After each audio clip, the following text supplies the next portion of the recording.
Welcome to the Startup Espresso.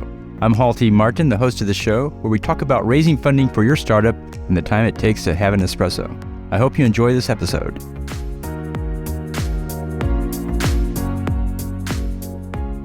Hello, this is Hall T. Martin with the Startup Funding Espresso, your daily shot at startup funding and investing. In the early days of the startup, the founders should raise only the amount of funding necessary to achieve the next milestone.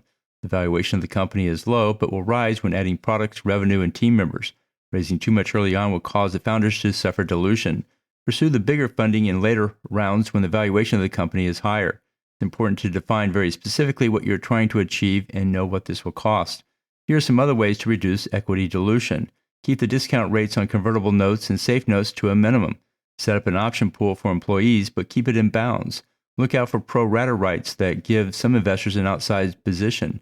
Test your proposed term sheets by inputting it into a cap table and display it as a fully diluted version. In the early stages, think minimum fundraise, minimum viable product, minimum team.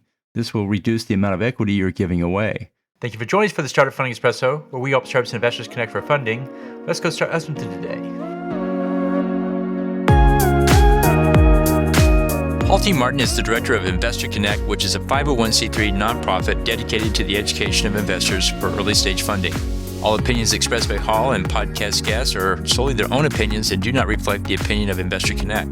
This podcast is for informational purposes only and should not be relied upon as a basis for investment decisions.